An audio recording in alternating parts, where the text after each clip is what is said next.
Il y a quelques jours, j'étais posé devant la liste des Bleus de Didier Deschamps, j'ai écouté les noms défiler. Ibrahima Konaté, Jules Koundé, William Saliba. Et puis je me suis posé une question. D'où viennent les joueurs de l'équipe de France? Alors j'ai demandé à mon pote, ChatGPT, d'analyser les noms de la liste. Et il me répond que 13 des 25 joueurs sélectionnés par Didier Deschamps sont nés ou ont fait leur gamme dans une certaine région, l'Île-de-France. Alors j'ai poussé le curseur un peu plus loin en faisant des recherches complémentaires, et le constat est clair. L'Île-de-France est aujourd'hui le plus grand vivier de footballeurs professionnels au monde. Si tu regardes un match banal de Ligue 1, tu verras beaucoup de joueurs qui viennent d'Île-de-France. Tu regardes un match de moitié de tableau de Bundesliga ou de Première Ligue, il y a beaucoup de chances pour que des joueurs des deux équipes soient nés ou formés en Île-de-France. Tu regardes un match de Ligue des Champions, il y a de grandes chances que l'un des joueurs ait touché son premier ballon sur un City Stade du 93 ou du 94. Parce que oui, l'Île-de-France aujourd'hui est la région dans le monde qui forme le plus de footballeurs professionnels. Une région qui a dépassé celle de Sao Paulo au Brésil par exemple, qui compte presque 2 fois plus d'habitants qu'en Île-de-France. Alors pourquoi? Pourquoi cette région et pas une autre? Pourquoi ce territoire voit naître tant de talents et de footballeurs qui font parler de leur talent dans le monde entier? C'est ce qu'on va essayer d'analyser dans cette vidéo. Moi, c'est Top Foot. N'hésite pas à t'abonner, liker et commenter la vidéo, ça m'aide énormément. Merci à tous, c'est parti. 12 000 km² à peine, une région plus petite que la Belgique et pourtant c'est elle qui fait rêver toute la planète football. 158 joueurs issus de l'Île-de-France évoluaient déjà dans les 5 grands championnats européens en 2019. Aujourd'hui, ce chiffre a encore augmenté. Si on analyse les 5 grands championnats européens, donc la Première Ligue, la Liga, la Serie A, la Bundesliga et la Ligue 1, 10% des footballeurs professionnels qui jouent dans ces championnats-là viennent d'Île-de-France. C'est plus que Sao Paulo, c'est plus que Buenos Aires, c'est plus que Londres, c'est un record mondial. Pendant la Coupe du Monde 2022, 29 joueurs nés en Île-de-France étaient sur le terrain. Des Français, des Marocains, des Camerounais, des Tunisiens. Une partie du monde entier avait un morceau d'Île-de-France dans son équipe. C'est aussi la région du monde la plus représentée en Coupe d'Afrique ou à l'Euro. Mais alors pourquoi? Pour mieux comprendre, il faut faire un saut dans le passé.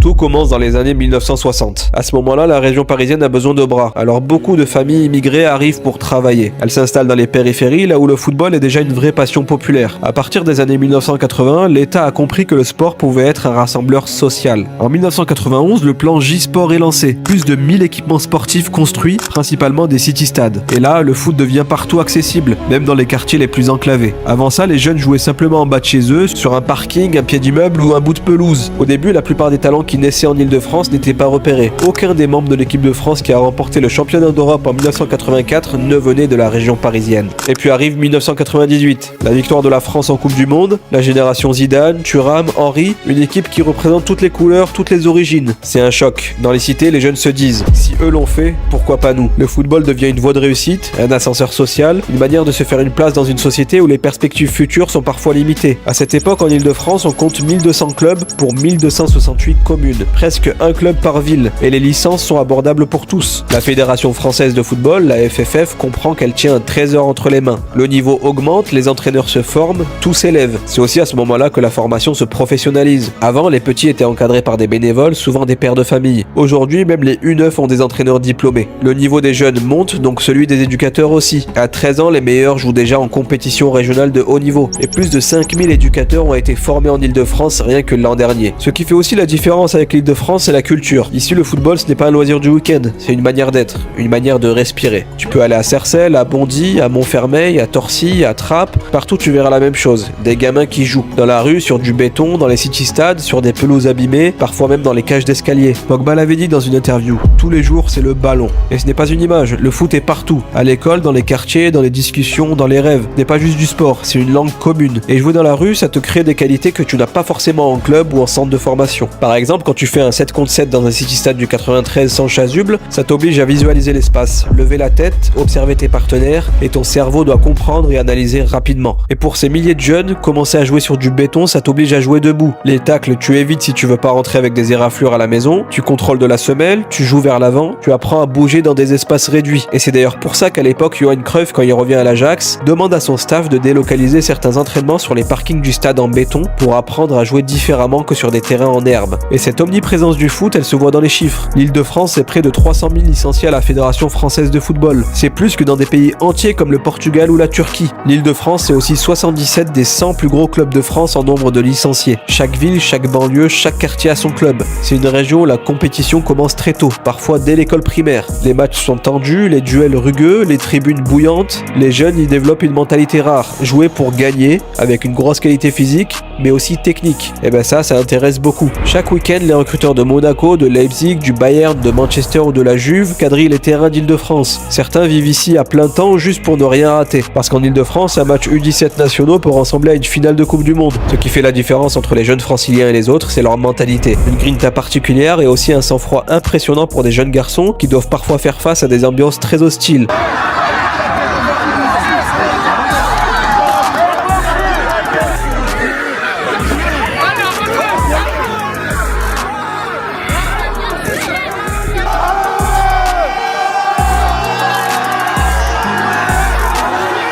Et ça, c'est assez marrant. J'avais plus l'impression en allant jouer je faisais un Roissy-en-Brie contre Poto Combo avec toute la cité qui était là et qui nous insultait et qui était prêt à nous frapper après le match si on gagnait qu'une finale de Coupe du Monde.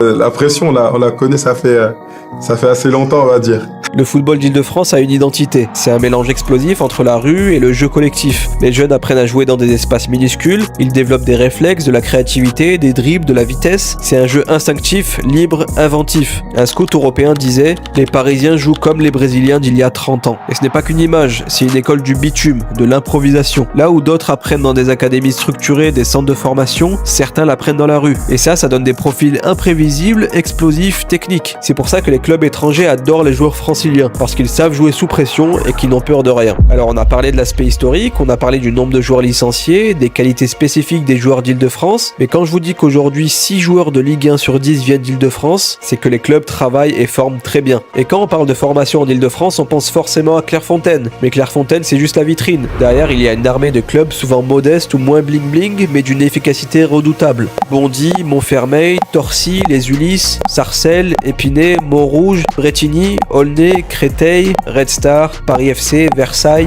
des dizaines de clubs où l'on respire le foot, des clubs qui repèrent, forment et accompagnent. Il y a un club amateur tous les kilomètres. À Paris comme à banlieue, la concurrence est féroce. Pour sortir du lot, il faut se surpasser. Paul Pogba a débuté à Torcy, Mbappé, Saliba, Ikoné et Colomboigny à Bondy, Mahrez à Sarcelles, Kanté à Suresnes, Henry aux Ulysses. Ce n'est pas un hasard, c'est un écosystème. Mais même si ces clubs travaillent bien et forment beaucoup de talents, ils en perdent beaucoup. Pour un Zahir Emery ou un Mayoulou, combien de cracks partent vers Leipzig, Bruges ou Francfort? C'est tout le paradoxe. La région la plus riche en talent est aussi celle qui en perd le plus. Et cette région peut aussi se vanter d'avoir ses icônes. S'il fallait un visage pour incarner tout ça, ce serait évidemment Kylian Mbappé. Né à Bondy, fils d'un entraîneur et d'une handballeuse, il a grandi dans un environnement sain, encadré, exigeant. Son parcours est presque parfait, travail, structure, ambition, mais ce qu'il symbolise dépasse son cas personnel. Mbappé, c'est la preuve que le rêve francilien est possible. C'est le gamin du 93 devenu star mondial. C'est la réussite qui inspire toute une génération. Et en même temps, c'est aussi une exception. Tous les enfants n'ont pas la chance d'être aussi bien entouré, mais il reste une figure, un modèle, une source d'espoir. Et sa réussite a définitivement ancré l'Île-de-France comme le centre du football mondial. Mais d'autres exemples sont aussi pertinents. Saliba qui lui aussi a fait ses classes à Bondy, Konaté, Nkunku, Rabiot, Ferland Mendy, Manu Koné, j'en passe. Mais tout n'est pas rose.